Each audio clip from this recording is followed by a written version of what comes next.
Kaiser, this is the Kaiser Report. Oh, I remember Cairo. Do you remember Cairo? That was a fun time. It's back. Inflation's back. The price of food gets to 40, 50% of disposable income in a population. They tend to stage a revolution. It happened in France. It happened in Egypt. The Arab Spring. Good times. Well, they're coming back. Stacey. Max, of course, everybody has been saying, we have the ingredients for another global financial crisis because all the banks, all the shares, everything is back. Shares are back to all-time highs. Banks are as leveraged, even more so than they were then. Households are even way more leveraged. Government is more leveraged. And the United States appears to have the equivalent of our own Mubarak in power. So it's all ripe for it. Now, in the news, in Egypt is this headline: "This is what happens to inflation when a currency gets unpegged from the dollar." On November 3rd, the Egyptian central bank removed all exchange rate restrictions and raised its benchmark rate by 3 percentage points. This was done in order to obtain the all-important $12 billion bailout loan the IMF had provisionally agreed to provide in August. Though by November 3rd, the IMF's executive committee still hadn't ratified it. They ratified it just a few days later. And lo and behold, the currency has basically collapsed. This is important when we talk about Greece coming up next, but it's also important when you think that Trump is determined to have China not peg their currency to the dollar, and it could crash like the Egyptian currency. There's a financially engineered pathogen, a plague, upon this earth. It wiped out Iraq, Libya, because they wanted to change their trading of oil out of dollars into some other currency. Wiped out Afghanistan because of opportunism in the military-industrial complex. Then it got into Europe. Greece, as we've said from the beginning, was an example of a country set up to be crashed by Wall Street bankers to profit on the crash. Then you had the Arab Spring. Now you have Trump, you call him Mubarak, I call him the new Yeltsin. He's in place by Wall Street bankers to orchestrate a collapse. These guys can make a huge amount of money. But the deal is with a plague, like the plague in Europe, going back 500 years, it's not something that you can fix. There's no quick fix. It wipes out half the population. These countries are not coming back. Greece is never coming back. Greece is gone. Well, unpegging their currency, the Egyptian pound, wiped out half the value because immediately the Egyptian pound went from 9 pounds to the dollar to 12 pounds to 15 pounds, and then it fell to 18 pounds to the dollar within 4 days. So it fell by 50%. Their finance minister in Egypt, he says that it's all okay because, in fact, Amir Al-Ghari, he says, the rise in Egyptian stocks, he says, is an encouraging sign and a strong vote of confidence in the economic reforms in the country. You see, Egyptian stocks went up 50%, which, lo and behold, kind of matches the collapse in the currency. Well, same thing with Zimbabwe.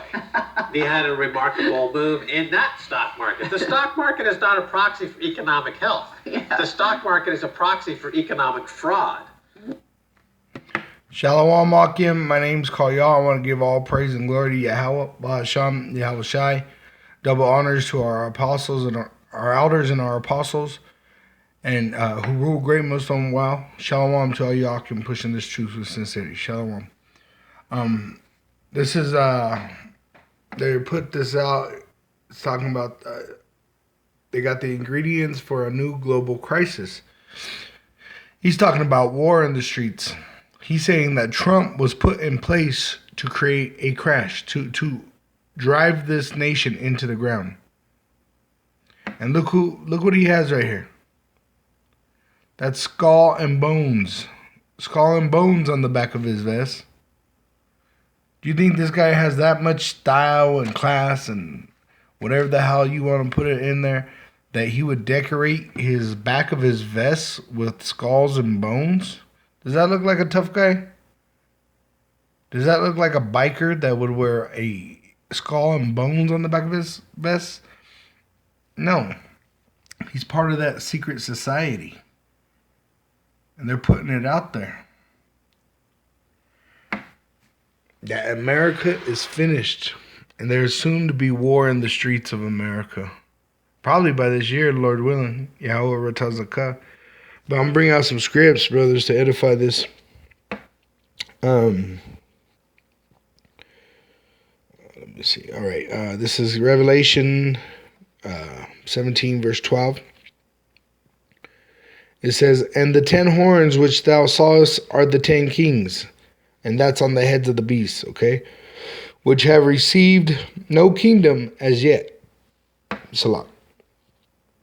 "But receive power as kings 1 hour with the beast." And the beast is this whole system. This whole system setup. "These have one mind, and shall give their power and strength unto the beast." And that's what they've done. That's why Africans and Arabs and Chinese and all these other nations could come to America, open businesses, and get filthy rich here, and go back home and have, mansions in their own land, even mansions here. But so-called Negroes, Latinos, and Native Americans don't have that same opportunity. We do not have the same opportunity because they are part of the beast, okay? 2/3 are hypnotized by the beast, but the other nations are in cahoots with the beast. The beast is all the nations together, pretty much tormenting the children of Israel, making prosperity off the children of Israel's suffering, which are the so-called Negroes, Latinos, and Native American Indians. Well, soon the beast is going to turn on the whore and begin to attack the whore. And that's what you're seeing now. And like he said, the bankers, they're going to try to make a profit off the collapse. They want it to collapse.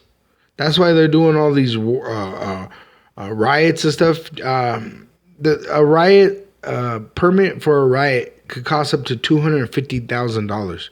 Who has that much money to throw on a permit to go riot?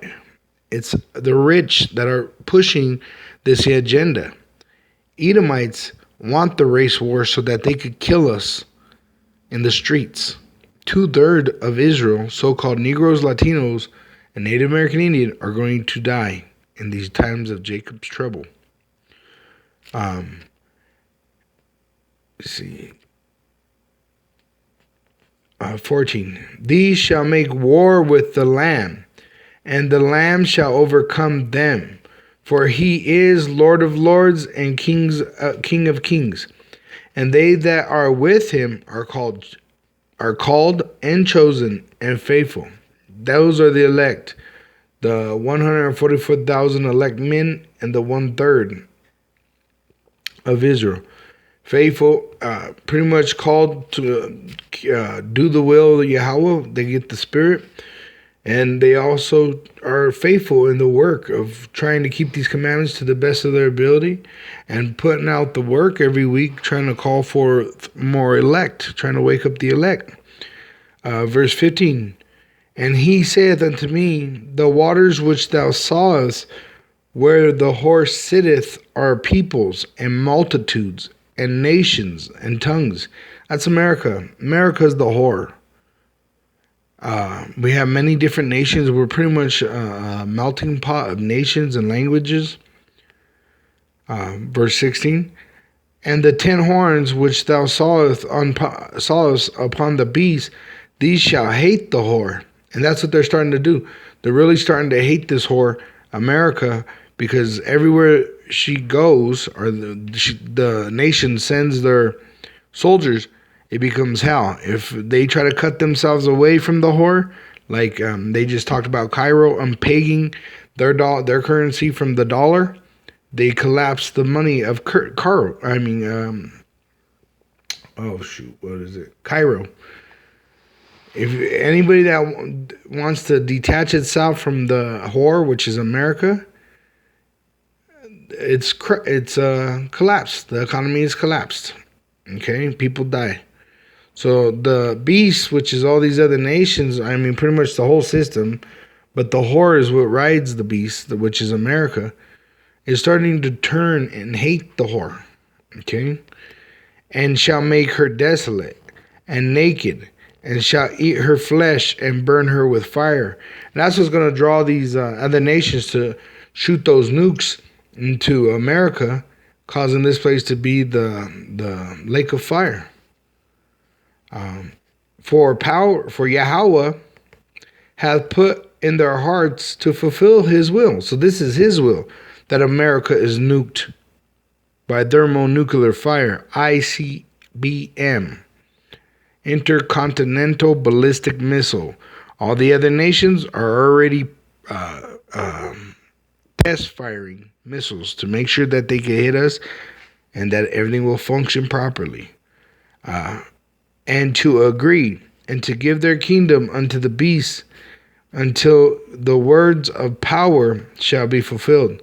And the woman which thou sawest is that great city which reigneth over the kings of the earth. And that's America.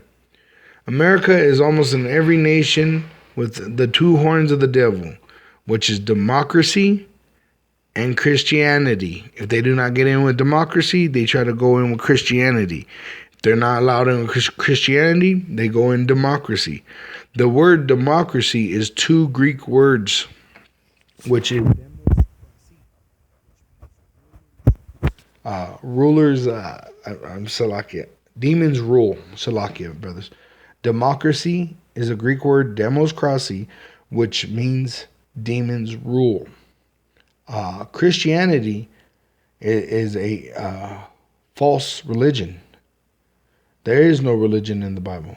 There is only nationality. Israel is the only nation promised salvation.